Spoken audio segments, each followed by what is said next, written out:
Box ಬೇಗ ಇಳಿಸಿ ಡ್ರೈವರ್ಗೆ ದುಡ್ಡು ಕೊಟ್ಟು ತಕ್ಷಣ ಕಳಿಸ್ಬಿಡು. ಇಂಥವ್ರು ಜಾಸ್ತಿ ಹೊತ್ತು ನಮ್ಮ ಮನೆ ಹತ್ರ ಅಲ್ಲ, ನಮ್ಮ ಕಣ್ಮುಂದೆ ಕೂಡ ಇರಬಾರ್ದು. ಒಂದು ನಿಮಿಷ ಬಂಗಾರ. ಇಲ್ಲಿ ನೋಡು ಡ್ರೈವರು, ಈ ಬಾಕ್ಸ್ನ ಮನೆಯೊಳಗೆ ತರ್ತೀಯಾ? ಎಕ್ಸ್ಟ್ರಾ ದುಡ್ಡು ಕೊಡ್ತೀನಿ. ಏನೋ ಯೋಚನೆ ಮಾಡ್ತಾ ಇದೆಯಾ? ನಂದು ಲಗೇಜ್ ಆಟೋ ಅಲ್ಲ ಸರ್. ಅದೇನು ಬಾವ ಹಾಗಂತೀಯಾ? ಮಾಮೂಲಿ ಆಟೋ ಡ್ರೈವರ್ಸ್ ಕೂಡ ಲಗೇಜ್ನ ತಂದು ಕೊಡ್ತಾ ಇರ್ತಾರೆ. ಇಲ್ಲಿ ನೋಡು, ಒಂದು ಟೈಮಲ್ಲಿ ನಾವು ಕೂಡ ಇಂಥ ಕೆಲಸ ಮಾಡಿದವ್ರೆ. ನನಗೆ ಹೇಳಕ್ಕೆ ಬರಬೇಡ. ಕೃಷ್ಣ ಯಾಕೆ ಹೀಗೆ ಮಾಡ್ತಿದ್ದಾನೆ? ಈ ನರಸಿಂಹನ್ ನೋಡ್ತಿದ್ರೇನೆ ನಂಗೆ ಮೈಯೆಲ್ಲ ಉರಿತಿದೆ. ಎಕ್ಸ್ಟ್ರಾ ದುಡ್ಡು ಅಕ್ಕಿಗೋ ತರಕಾರಿಗೋ ಅಥವಾ ನಿನ್ನ ಮಗಳಿಗೆ ಐಸ್ ಕ್ರೀಮ್ ತಗೊಳ್ಳೋದಕ್ಕೆ ಹೆಲ್ಪ್ ಆಗುತ್ತೆ. ಮಾಡ್ತೀಯಾ ಮಾಡಲ್ವಾ? ಅದನ್ನ ಬೇಗ ಹೇಳು. ಆಗಲ್ಲ ಅಂದರೆ ಹೇಳು. ಆ 100-200 ನಮಗೆ ಉಳಿಯುತ್ತೆ ಅಲ್ವಾ? ಇದೇನು ನಾನು ಹೋರಕ್ಕಾಗದರಷ್ಟು ಭಾರ ಏನಿಲ್ಲ. ಸರಿ, ತಗೊಂಡು ಬರ್ತೀನಿ.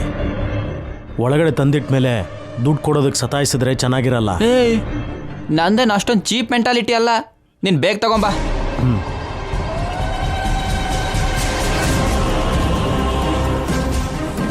ನೋಡು ನೋಡು ನೋಡು, ಸ್ವಲ್ಪ ಹುಷಾರಾಗಿ ತೆಗಿ. ಒಳಗಡೆ ಕಾಸ್ಟ್ಲಿ ಐಟಮ್ ಇದಾವೆ.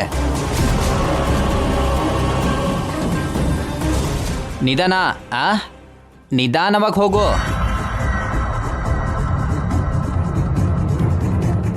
ಏನ್ ಮಾಡ್ತಿದ್ಯಾ ನೀನು? ಆವಾಗಿಂದ ನಿನಗೆ ನನ್ನ ಮೇಲೆ ಅನುಮಾನ ಇದೆ ಅಂತ ಹೇಳಿ ನನಗೆ ಗೊತ್ತು ಬಂಗಾರ. ಇವಾಗ ಅಸಲಿ ವಿಷಯ ಹೇಳ್ತೀನಿ ಕೇಳು. ನಾವು ಅವ್ರ ಮನೆಗೆ ಹೋದಾಗ ನನ್ನ ಕೆನ್ನೆಗೆ ಹೊಡೆದು ಕೆಟ್ಟದಾಗಿ ಅವಮಾನ ಮಾಡಿದ್ದ ಅಲ್ವಾ? ಅದಕ್ಕೆ ರಿವೆಂಜ್ನ ಇವಾಗ ತೀರಿಸ್ಕೋತೀನಿ ನೋಡು. ಹೇಗೆ? ಒಳಗಡೆ ಹೋದ್ಮೇಲೆ ನಿನ್ನ ಕಣ್ಣಾರೆ ನೋಡ್ಬೋದು. ನರಸಿಂಹನಿಗೆ ಮಾಮೂಲಿ ಆಗಿರೋ ಸನ್ಮಾನ ಮಾಡಲ್ಲ. ಈ ಜನ್ಮದಲ್ಲಿ ಮರಿಬಾರ್ದವನು.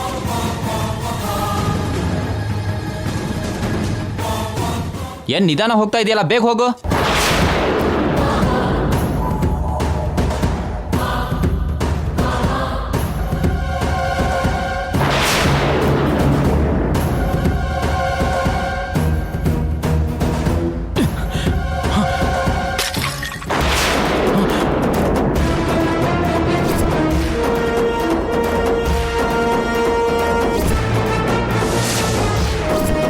ಅಯ್ಯಯ್ಯಯ್ಯೋ, ಏನಾ ಶಬ್ದ? ನಡು ಮನೆಯಲ್ಲಿ RDX ಬಾಂಬ್ ಬ್ಲಾಸ್ಟ್ ಆದಾಗೆ. ಏನಯ್ಯ ಕಣ್ಣು ನೆತ್ತಿಯಲ್ಲಿ ಇಟ್ಕೊಂಡು ಓಡಾಡ್ತಾ ಇದೀಯಾ? ಸ್ವಲ್ಪನ ಜವಾಬ್ದಾರಿ ಅನ್ನೋದೇ ಇಲ್ವಲ್ಲ? ಇಲ್ಲಿ ನೋಡು, ವಸ್ತುನೆಲ್ಲ ಹೊಡೆದಾಕ್ಬಿಟ್ಟಿದ್ಯಾ ನೋಡು. ಅಷ್ಟಕ್ಕೂ ಈ ಕ್ಯಾಂಡಿಡೇಟ್ ಒಳಗಡೆ ಯಾಕೆ ಬಂದ?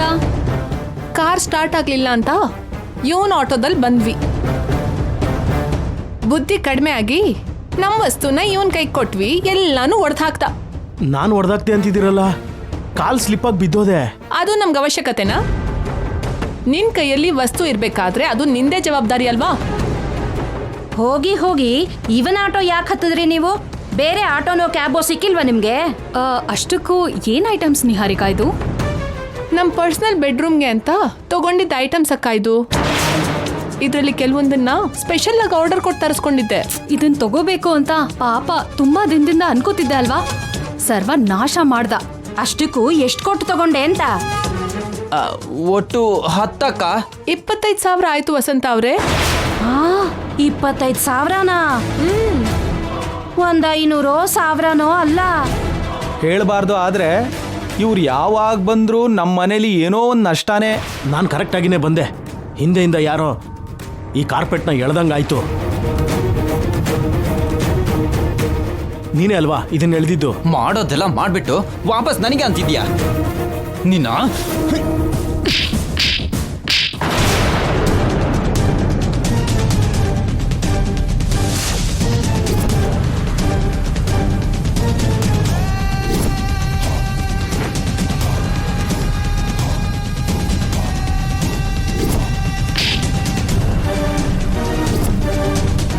ಹೋದ್ರೆ 10,000 ರೂಪಾಯಿ ವಸ್ತು ಹೋಯ್ತು. ಆದ್ರೆ ನನ್ ಈಗೋ ಸ್ಯಾಟಿಸ್ಫೈ ಆಯ್ತು ಕೃಷ್ಣ. ಇನ್ನೊಂದೆರಡು ಹೊಡಿ ಕೃಷ್ಣ. ಅಲ್ಲಿವರೆಗೂ ಇಂಥವ್ರಿಗೆ ಬುದ್ಧಿ ಬರಲ್ಲ. ಇವಾಗ ಇದ್ರ ದುಡ್ಡು ಹೇಗೆ ಕೊಡ್ತೀಯ ಹೇಳು? ಏಯ್, 100ಕ್ಕೆ 200ಕ್ಕೆ ಭಿಕ್ಷೆ ಬೇಡವನು 25,000 ಹೇಗೋ ಕೊಡ್ತೀಯಾ? ಓ, ನೀನು ನಿನ್ನ ಹೆಂಡತಿ ನಿನ್ನ ಮಗಳು ಭಿಕ್ಷೆ ಬೇಡ ತಂದು ಕೊಡ್ತೀರಾ? ಏಯ್, ನನ್ನ ಕೆನ್ನೆಗೆ ಹೊಡೆದೆ ಸುಮ್ಮನೆ ಇದ್ದೀನಿ. ನನ್ನ ಹೆಂಡತಿ ಮಗಳ ಬಗ್ಗೆ ತಪ್ಪಾಗಿ ಮಾತಾಡಿದ್ರೆ ಸುಮ್ಮನೆ ಇರೋದಿಲ್ಲ. ಮಾತಾಡ್ತೀನಿ. ಏನ್ ಮಾಡ್ತೀಯಾ? ಮೊದಲು ಈ ಡ್ಯಾಮೇಜ್ ದುಂಡ ಕಟ್ಟೋ.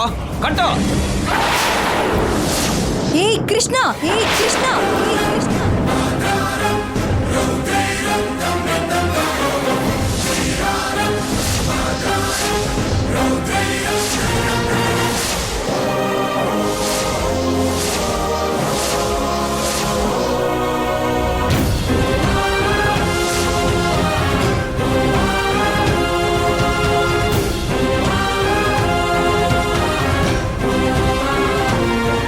ನನ್ ಗಂಡನ್ ಕಾಲರ್ ಹಿಡ್ಕೊಂಡೆ ಅಂದ್ರೆ ನಿನ್ ಕೈ ನಾವು ಮುರಿದು ಬಿಡ್ತೀನಿ. ನೀವು ಯಾವಾಗಲೂ ಹೊರಗಡೆಯಿಂದ ಬರ್ತೀರಲ್ವಾ, ಈ ಸಲ ಒಳಗಡೆಯಿಂದ ಬಂದ್ರಲ್ಲ, ಯಾಕೆ? ಸೌಮ್ಯಕ್ ಸ್ಕೂಲಲ್ಲಿ ಪ್ರೈಸ್ ಬಂದಿದೆ ಅಂತ ತೋರ್ಸೋದಕ್ಕೆ ಈಗಷ್ಟೇ ಬಂದ್ರು. ಏನಾಯ್ತವನಿ? ಕೃಷ್ಣ ಬಾವ ನರಸಿಂಹ ಬಾವ ಕಾಲರ್ನ ಹಿಡ್ಕೊಂಡಿದ್ರು. ಯಾಕಣ್ಣ? ಇವನ ಆಟೋದಲ್ಲಿ ಇದನ್ನ ತಗೊಂಡ್ ಬಂದ್ವಿ. ಆಮೇಲೆ ಒಳಗಡೆ ತಗೊಂಡ್ಬಂದು ಈ ವಸ್ತುನೆಲ್ಲ ಹೊಡೆದಾಕ್ಬಿಟ್ಟಿದ್ದಾನೆ. ನೋಡು, ಕಣ್ಮುಂದೆನೆ ಕಾಣಿಸ್ತಾ ಇದೆಯಲ್ಲ. ಅದಕ್ಕೆ ಕಾಲರ್ ಹಿಡ್ಕೋತೀಯ? ಕಾಲರ್ ಹಿಡ್ಕೊಳ್ಳೋದೇನು, ಕೆನ್ನೆಗೆ ಹೊಡೆದ ಕೂಡ.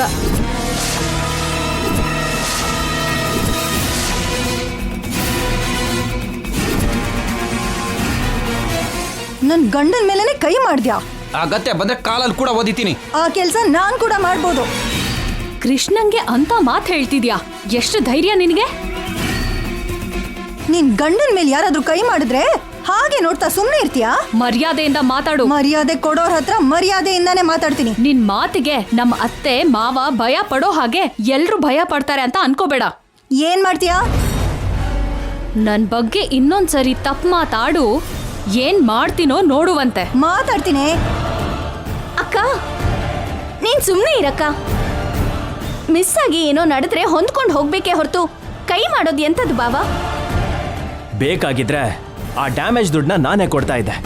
ಕಾಲರ್ ಹಿಡ್ಕೊಳ್ಳೋವರೆಗೂ ಹೋಗೋದು ಅಂದ್ರೇನು? ದೊಡ್ಡವ್ರಿಗೆ ಮರ್ಯಾದೆ ಕೊಡಬೇಕು ಅಂತ ಗೊತ್ತಿಲ್ವಾ? ವಯಸ್ಸಲ್ಲಿ ದೊಡ್ಡೋರಾದ್ರೆ ಸಾಕಾಗತ್ತಾ? ಬುದ್ಧಿಯಲ್ಲೂ ವರ್ತನೆನಲ್ಲೂ ದೊಡ್ಡೋರ್ ಹಾಗೆ ಇರಬೇಕು ಅಲ್ವಾ? ನಮ್ಮ ಅಪ್ಪನಂತ ಬುದ್ಧಿ ನಿಮ್ಗಿದ್ದಿದ್ರೆ ನೀವ್ ಯಾವತ್ತೋ ಬದ್ಲಾಗ್ತಿದ್ರಿ. ನೀನ್ ಬಾಯಿ ಮುಚ್ಚೆ ಮರಿ ರಾಕ್ಷಸಿ, ಇಲ್ಲಾಂದ್ರೆ ನಿನ್ಗೂ ಏಟ್ ಬೀಳತ್ತೆ.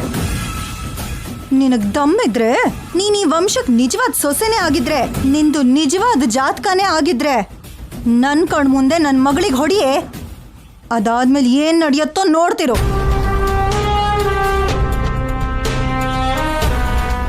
ಸುಜಾತ, ನಾನು ಈ ಬಾಕ್ಸ್ನ ಮನೆಯೊಳಗೆ ಸರಿಯಾಗಿ ತಗೊಂಡು ಬಂದೆ. ನಾನು ಕೆಳಗಡೆ ಬೀಳೋ ಹಾಗೆ ಈ ಕೃಷ್ಣನೇ ಮಾಡಿದ್ದು. ಲೈ, ಏನೋ ಮಾತಾಡ್ತಾ ಇದ್ಯಾ? ದುಡ್ಡು ಕಟ್ಟಬೇಕಾಗತ್ತೆ ಅಂತ ಸುಮ್ನೆ ಡ್ರಾಮಾ ಮಾಡ್ತಿದ್ದಾನೆ. ನಿಜವಾಗ್ಲೂ ನಂದೇ ತಪ್ಪಾಗಿದ್ರೆ ಎಲ್ಲೋ ಒಂದ್ ಕಡೆ ಸಾಲ ಮಾಡಾದ್ರೂ ಸರಿ ಕೊಡ್ತೀನಿ, ಇಲ್ಲ ಅಂದ್ರೆ ನನ್ನ ಆಟೋ ಮಾರಾದ್ರೂ ಸರಿ ಕೊಡ್ತೀನಿ. ಆಗ್ಲೂ ದುಡ್ಡು ಹೊಂದ್ಸೋದಕ್ಕಾಗ್ಲಿಲ್ಲ ಅಂದ್ರೆ ಕಳ್ತನ ಮಾಡಿ ಆದ್ರೂ ಕೊಡ್ತೀಯ, ಅಷ್ಟೇ ಅಲ್ವಾ? ನಿನ್ಗಿಂತ ನಿನ್ ಗಂಡನ್ಗಿಂತ ದೊಡ್ಡ ಕಳ್ಳರು ಈ ಪ್ರಪಂಚದಲ್ಲಿ ಇನ್ಯಾರಾದ್ರೂ ಇರ್ತಾರಾ? ನರಸಿಂಹನಿಗೆ ನಾನು ಹೊಡೆದಿದ್ದಕ್ಕೆ ಇಷ್ಟೊಂದು ಜಗಳ ಮಾಡ್ತಾ ಇದ್ದೀರಲ್ಲ, ಅವತ್ ನಾನ್ ತಪ್ಪು ಮಾಡಿದ್ದೀನಿ ಅಂತ ನಿನ್ ಗಂಡ ನನಗೆ ಹೊಡೆದಿದ್ದ. ಇವಾಗ ಇದಕ್ಕೇನಂತೀರಾ ನೀವು?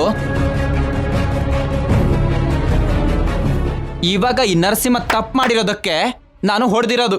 ಅದಕ್ಕೆ ಇದು ಸರಿ ಆಯ್ತು. ಕೃಷ್ಣ ಒಳ್ಳೆಯವನು, ಯಾರು ಏನೇ ಕೊಟ್ರು ಇಟ್ಕೊಳ್ಳಲ್ಲ, ವಾಪಸ್ ಕೊಡ್ತಾನೆ ಇರ್ತಾನೆ. ನೀವಷ್ಟೇ ಅಲ್ಲ, ಎದುರುಗಡೆ ಇರೋರು ವಾಪಸ್ ಕೊಡ್ತಾರೆ.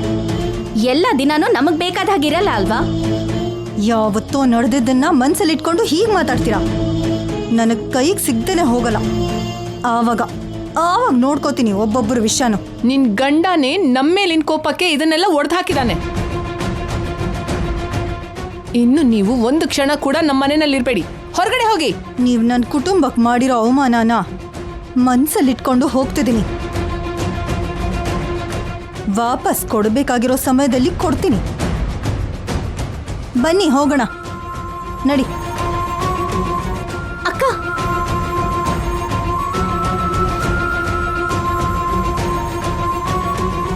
ಅದಕ್ಕೆ ಅವ್ರಿಗೆ ಹೀಗೆ ಆಗ್ಬೇಕಿತ್ತು ಬಿಡು.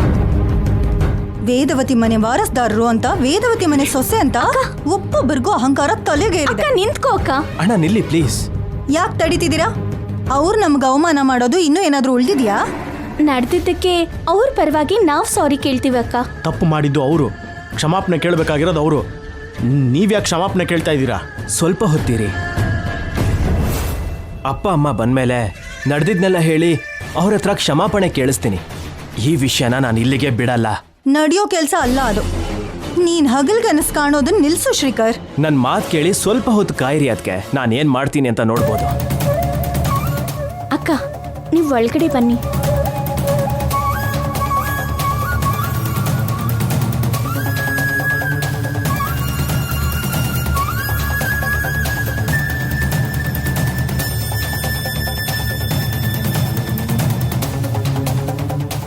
ಸುಜಾತ ಚೆನ್ನಾಗಿದ್ಯಮ್ಮ?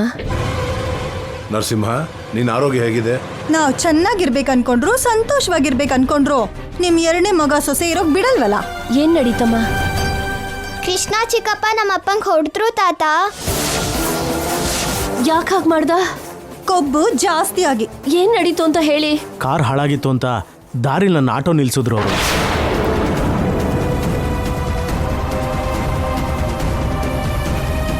ಹಲೋ, ನಿಲ್ಸಿ.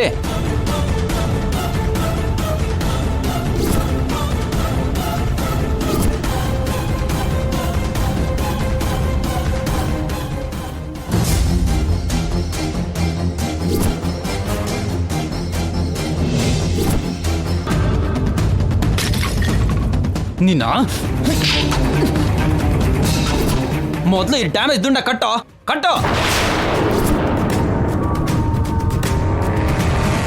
ಇಬ್ರು ಹರಿಕತೆ ಕೇಳ್ದ ಕೇಳಿಸ್ಕೊಂಡ್ರಿ.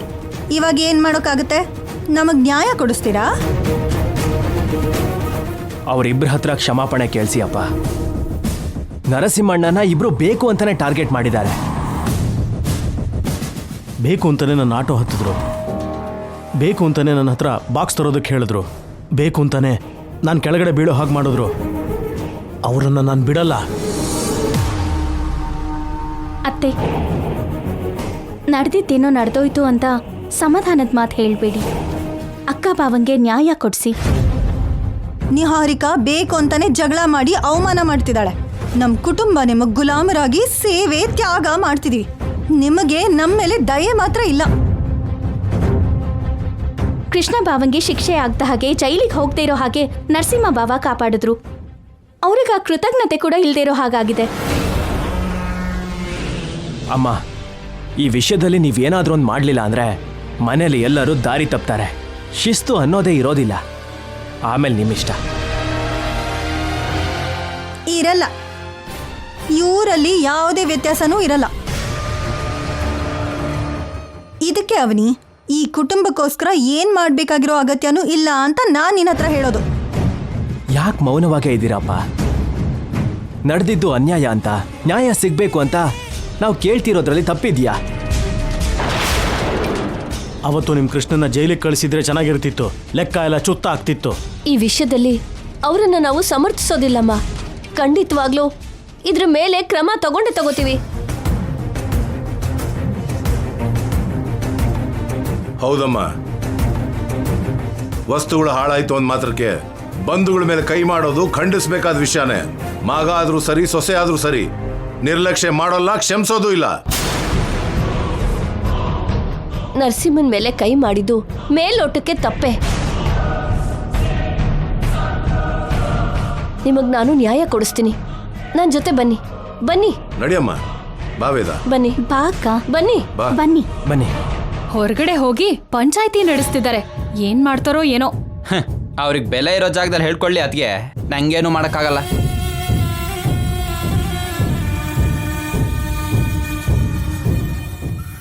ಕೃಷ್ಣ ಕೃಷ್ಣ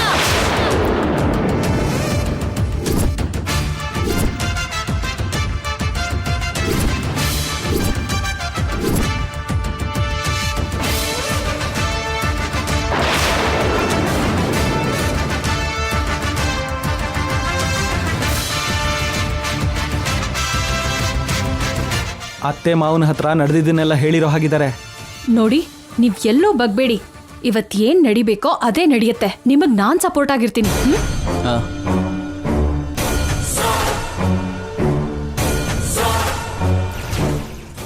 ಏನಮ್ಮ?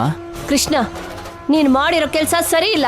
ಅಮ್ಮ, ಇವರೆಲ್ಲ ನಿನಗೆ ಏನು ಹೇಳಿದ್ರೋ ಗೊತ್ತಿಲ್ಲ, ಆದ್ರೆ ಈ ನರಸಿಂಹ ಮಾತ್ರ. ಸಾಕು, ಮಾತಾಡ್ಬೇಡ ನೀನು. ವಸ್ತುಗಳನ್ನ ಒಡೆದು ಹಾಕಿದ ಮಾತ್ರಕ್ಕೆ ಕೈ ಮಾಡ್ಬಿಡ್ತ್ಯಾ? ಕೃಷ್ಣನ್ ಸ್ಥಾನದಲ್ಲಿ ನೀವಿದ್ರು ತಪ್ಪು ಮಾಡಿದವರಿಗೆ ಶಿಕ್ಷೆ ಕೊಡ್ತೀರಾ ಅಲ್ವಾ ಅತ್ತೆ? ಶಿಕ್ಷೆ ಕೊಡೋಷ್ಟು ದೊಡ್ಡ ತಪ್ಪು ಮಾಡಿಲ್ಲ ಅವನು. ನೀವಂತೂ ಚಿಕ್ಕ ಚಿಕ್ಕ ವಿಷಯಗಳಿಗೂ ಕೂಡ ನಮ್ ಕೆನ್ನೆಗ್ ಬಾರಿಸ್ತೀರಾ. ಆ ನರಸಿಂಹ ಮಾಡಿದ್ದು ತಪ್ಪಲ್ಲ ಅಂತೀರಲ್ಲ, ಯಾಕೆ? ನಿಮ್ ವಾದನ ಬಲಪಡಿಸ್ಕೊಳಕ್ಕೆ ನಿಮ್ಗೆ ಅನುಕೂಲವಾಗಿ ಮಾತಾಡೋಕ್ ಹೋಗ್ಬೇಡಿ. ನಡೆದಿದ್ರಲ್ಲಿ ನರಸಿಂಹನ್ ತಪ್ಪೇನೂ ಇಲ್ಲ. ಅವಾಗವಾಗ ನೀವು ಚೆನ್ನಾಗೇ ಮಾತಾಡ್ತೀರಪ್ಪ. ವ್ಯಕ್ತಿಯಿಂದ ವ್ಯಕ್ತಿಗೆ ನಿಮ್ ತೀರ್ಪು, ನಿಮ್ ನ್ಯಾಯ ಬದಲಾಗ್ತಾ ಇರುತ್ತೆ. ಹೌದು ಅತ್ತೆ, ಎಷ್ಟು ಪಕ್ಷಪಾತ ಇದು. ವಿಶ್ವಾಸ ಇಲ್ದಿರೋ ಮಾತುಗಳನ್ನ ನೀವು ಮಾತಾಡ್ಬೇಡಿ. ಇದ್ರ ಬಗ್ಗೆ ಬೇರೆ ತರ ಮಾತಾಡ್ಬೇಡಿ ಅಂತ ಹೇಳ್ತಿದ್ದೀನಿ. ನೀವು ಅವ್ರ ಪರವಾಗಿ ಮಾತಾಡ್ತಾ ಇರೋದು ನಮಗೆ ಇಷ್ಟ ಆಗ್ತಾ ಇಲ್ಲ ಅತ್ತೆ.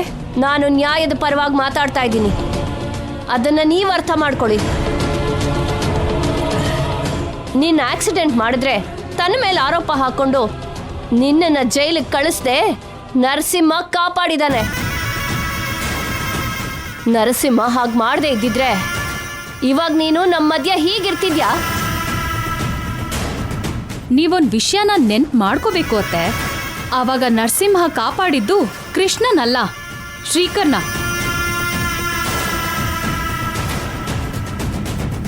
ನರಸಿಂಹನ್ ಸ್ವಾರ್ಥ ಅವನಿ ಗಂಡ ಹೊರಗ್ ಬರ್ಬೇಕು ಅಂತ, ನಿಹಾರಿಕಾ ಗಂಡನ್ನ ಒಳಗಡೆ ಕಳಿಸ್ದೇ ಇರೋದಕ್ಕೋಸ್ಕರ ಅಲ್ಲ.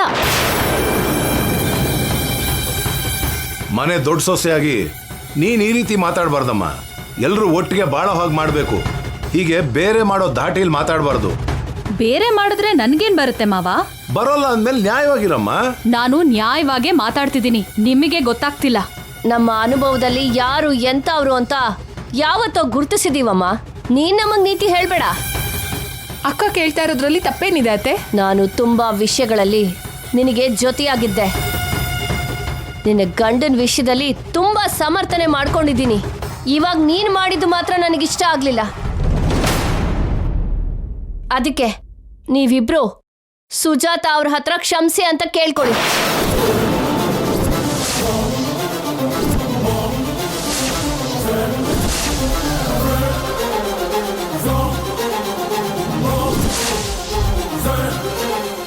ನಾವು ಅವ್ರಿಗೆ ಸಾರಿ ಕೇಳ್ಬೇಕಾ? ಯಾಕೆ? ಅತ್ತೆ ಮಾತನ್ನ ಗೌರವಿಸೋದಿಲ್ವಾ? ದೊಡ್ಡವರೇ ತಪ್ಪದಾರಿ ಹಿಡ್ದಾಗ ಹೇಗ್ ಗೌರವಿಸೋದು? ದೊಡ್ಡತನ ಎಲ್ರಿಗೂ ಒಳ್ಳೇದ್ ಮಾಡ್ಬೇಕು ಅಂತಾನೆ ನೋಡುತ್ತೆ, ಕೆಟ್ಟದ್ ಮಾಡೋದಕ್ಕೆ ಬಯಸಲ್ಲ. ಅಮ್ಮ, ದಯವಿಟ್ಟು ನೀವು ಇವ್ರ ಮುಂದೆ ನಮ್ಮನ್ನ ಕೀಳಾಗಿ ಮಾಡಬೇಡಿ. ಕೃಷ್ಣ, ತಪ್ಪು ನಮ್ ಕಡೆ ಇರುವಾಗ ಎದುರುಗಡೆ ಇರೋರನ್ನ ಕ್ಷಮಿಸು ಅಂತ ಮಾತ್ರ ಅಲ್ಲ, ಅವ್ರ ಕಾಲು ಹಿಡ್ಕೊಳ್ಳೋದಕ್ಕೂ ಕೂಡ ನಾವು ಹಿಂಜರಿಯಲ್ಲ. ಆದ್ರೆ ನಾವು ತಪ್ಪೇ ಮಾಡಿಲ್ವಲ್ಲ ಅಪ್ಪ. ನರಸಿಂಹನ ಮೇಲೆ ನೀನು ಕೈ ಮಾಡಿದ್ದು ನಮ್ಮ ದೃಷ್ಟಿನಲ್ಲಿ ತಪ್ಪೇ ಕೃಷ್ಣ. ಹೇಳ್ದಷ್ಟು ಮಾಡಿ. ಅವ್ರು ಹೇಳಲ್ಲ ವೇದವತಿ ಅವರೇ, ನಿಮ್ ದೊಡ್ಡತನ ಎಲ್ಲರ ಮುಂದೆನೂ ಸೋಲತ್ತೆ ಅಂತ ನನಗೆ ಗೊತ್ತು. ನೀವು ಅನಾವಶ್ಯಕವಾಗಿ ನಮ್ಮನ್ನು ಒಳಗಡೆ ಕರ್ಕೊಂಡು ಬಂದ್ರಿ. ಸುಜಾತ ಅದ್ಕೆ ಅವರು ನಮ್ಮ ಬಂಧುಗಳು. ನಮ್ಮ ಬಂಧುಗಳಿಗೆ ನಾವು ನ್ಯಾಯ ಕೊಡ್ಲಿಲ್ಲ ಅಂದ್ರೆ ಇನ್ಯಾರಿಗೆ ನ್ಯಾಯ ಕೊಡೋಕ್ಕಾಗತ್ತಮ್ಮ? ಈ ವಿಷಯ 10 ಜನ ಗೊತ್ತಾಯ್ತು ಅಂದ್ರೆ ವೇದಾವತಿಯವರು ತಮ್ಮ ಮನೆ ಸಮಸ್ಯೆನ ಇತ್ಯರ್ಥ ಮಾಡ್ಕೊಳಕ್ ಆಗ್ಲಿಲ್ಲ ಅಂತ ನಿನಗೆ ಎಷ್ಟು ಕೆಟ್ಟ ಹೆಸರು ಬರುತ್ತೆ. ಬಿಟ್ಬಿಡಿ ವೇದವತಿ ಅವರೇ, ಇವಾಗ ನೀವು ಬಿಟ್ಬಿಡಿ. ಆಮೇಲೆ ಇವರನ್ನ ಯಾವಾಗ ಎಲ್ಲಿ ಹಿಡಿಬೇಕೋ ಹಾಗೆ ಹಿಡಿತೀನಿ.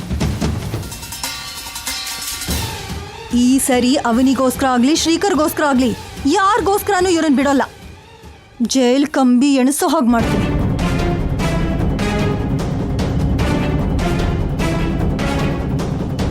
ಹೋಗೋಣ, ನಡೀರಿ, ನಡಿ. ಇರುಮ್ಮ.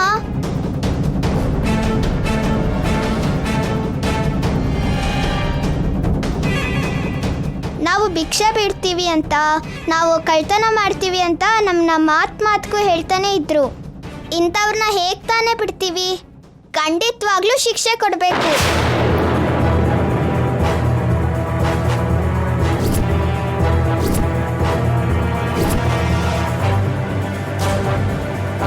ಈ ನಿಹಾರಿಕಾ ಚಿಕ್ಕಮ್ಮನಿಂದಾನೇ ಕೃಷ್ಣ ಚಿಕ್ಕಪ್ಪನೂ ಹಾಳಾಗ್ತಿದ್ದಾರೆ. ಏಯ್, ಏನೇ ಜಾಸ್ತಿ ಮಾತಾಡ್ತಾ ಇದ್ಯಾ? ಸೌಮ್ಯ ಹೇಳಿದ್ರಲ್ಲಿ ತಪ್ಪೇನಿಲ್ಲ. ನೋಡಿದ್ರ ಅತ್ತೆ, ಚಿಕ್ಕ ಮಗು ಹತ್ರ ಕೂಡ ಹೇಗೆ ಹೇಳಿಸ್ತಿದ್ದಾರೆ. ನಿಹಾರಿಕಾ, ನಾವ್ ಹೊರಗಡೆಯಿಂದ ಬಂದಿರೋ ಸೊಸೆಂದ್ರು, ಆ ಅವನಿ ಸುಜಾತ ಸೋದ್ರ ಸೊಸೆಂದ್ರು. ಎಷ್ಟು ಬೇಡ ಅನ್ಕೊಂಡ್ರು ನಮ್ಗಿಂತ ಅವ್ರ ಮೇಲೇನೆ 4 ಪಟ್ಟು ಪ್ರೀತಿ ಜಾಸ್ತಿ ಇದೆ ನಿಹಾರಿಕಾ. ಅಷ್ಟು ಪ್ರೀತಿ ನಮ್ಮೇಲಿದ್ದಿದ್ರೆ ಇವತ್ ನಾವು ಬೇರೆಯವ್ರ ಹಾಗೆ ಯಾಕಿರ್ತಿದ್ವಿ, ನಮ್ ಜೀವನ ಯಾಕೆ ಹೀಗಿರ್ತಿತ್ತು? ಹೀಗೆ ವಾದ ಮಾಡೋದೇ ಆದರೆ ಇನ್ನೊಂದು ಕ್ಷಣ ಕೂಡ ನಿಮ್ಮ ಮನೇಲಿ ಇರಬೇಕಾಗಿರೋ ಅಗತ್ಯ ಇಲ್ಲ ನಮಗೆ. ನಮಗೆ ನ್ಯಾಯ ಕೊಡಿಸೋಕೆ, ಇವ್ರ ಹತ್ರ ಕ್ಷಮೆ ಕೇಳಿಸೋದಕ್ಕೆ ನಿಮ್ಮ ಕೈಲಿ ಆಗಲ್ಲ ಅಂತ ಹೇಳಿ ನಾವು ಹೊರಟೋಗ್ತೀವಿ. ಅಷ್ಟು ಬಿಟ್ಟು ಈ ಕಣ್ಣೊರ್ಸೋ ಮಾತುಗಳು ಬೇಡ. ಕೃಷ್ಣ, ನರಸಿಂಹನ್ಗೆ ಸಾರಿ ಹೇಳು. ನನ್ನ ಕೈಲಿ ಆಗಲ್ಲಪ್ಪ. ಕೊನೆ ಸಾರಿ ಕೇಳ್ತಾ ಇದ್ದೀನಿ, ಕ್ಷಮಿಸು ಅಂತ ಕೇಳ್ತೀಯಾ ಇಲ್ವಾ? ಆಗಲ್ಲಪ್ಪ. ಹಾಗಾದ್ರೆ ಮನೆಯಿಂದ ಹೊರಗಡೆ ಹೋಗು.